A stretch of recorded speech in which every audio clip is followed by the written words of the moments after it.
dahil nga sa kakahil ko na inner child ko, ay kung ano-ano na tong nabili ko. Bumili nga pala ako nitong lightsaber. Nakita ko lang dito sa iba, talagang nakikitan talaga ako. Hindi ko napigilan sarili ko at pabili na ako ng isa. Meron nga pala tong dalawang kulay, isang black at isang silver. Bali itong hawak ko nga pala ay kulay silver. Meron nga din pala itong kasamang libreng battery. Para ready na at gagamitin mo na lang talaga. Sobrang naku-curious na nga ako dito eh. Kaya naman mga kagigit, tara, try na natin.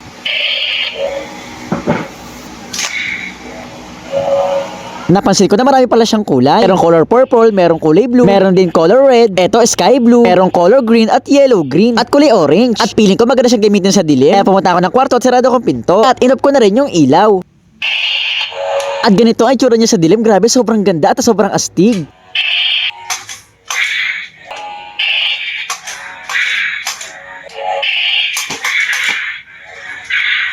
Tinitingnan ko nga dito kung paano ba ako kumilos bilang isang warrior. Tingin niyo ba magaling ako humawak ng espada? Tingin niyo ba pwede na ako maging tagapagligtas na isang kastilyo? Feeling ko ang galing-galing ko talaga humawak ng espada. Tingin ko dahil magaling ako humawak ng espada, ipapasa ako bilang isang knight. Ito nga palang last color na lightsaber ay kulay pink. At sobrang nakitan talaga ako. Dahil kulay pink siya, ayaw ko siyang gamitin pang espada kaya tinago ko na siya sa bulsa ko. Alam niyo ba, bukod sa pagiging lightsaber niya, kung ayaw mo na espada, pwede rin siya maging gun saber.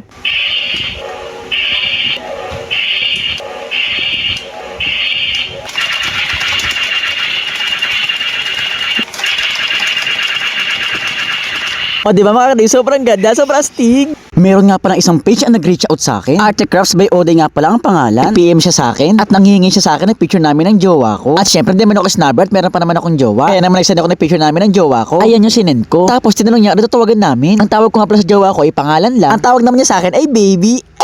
Curious ako para saan nyo. Ang sabi ay meron daw silang product na sinusubukang gawin. After mga ilang days nakatanggap ako ng isang package galing sa kanila. Eto you got mail to Kuya Du. Curious tuloy ako kung ano ba to. Packaging pala kasi ang cute na. Gusto ko malaman kung anong ginawa nila sa picture namin. Kaya naman eto at binuksan ko na. Tingnan nyo naman packaging palang quality na. Nanghihinayang ako sirain pero no choice. Tigas nga pala tong nakakapako. Nakaipit pa sa box para safe na safe talaga. Ang una ko nga pala nakuhang laman na itong stand ng picture frame. Acrylic stand siya. Eto na siguro yung product na pinagimitan niya ng picture namin. Dahan-dahan ko nga binubuksan para surprise eh. Una ko nakita ay itong likod. Para siyang card style pero nung pagharap, hindi ako makapaniwala sa nakita ko. Ito, tanan! Inspired nga pala siya sa Pokemon collectible card. Pokemon style pero mga picture nyo. Naka-protective case pa at kumikintab-kintab pa. Pinag-compare ko nga yung picture namin, yung picture na to. Grabe, pares na pares at kamukha-kamukha talaga. Ito pala ang itsura niya kapag nasa stand. Ito mismo yung lagay niya kung gusto nyo i-display sa bahay. Pero pwede mo rin naman siya tanggalin sa protective case. Kung gusto mo lang kunin yung card at tapos ilalagay mo sa pitaka mo. At guarantee 100% hindi to AI. Ito ay pure talent and hard work. Hindi ko alam kung meron ba akong influence. Pero ganito mga small business kasi magandang i-promote. Sana supportahan natin yung mga artist natin. Iba pa rin kasi yung value at quality na alam mong pinaghirapan. Maganda at maagang Christmas gift nga pala to para sa akin. Kaya naman thank you sa Arte Crafts by Oday. Sa mga may gusto, ayun pala yung page nila at pwede kayong mag-PM. Sakto malapit na Pasko, magandang pangregalo to lalo na sa mga jowa nyo.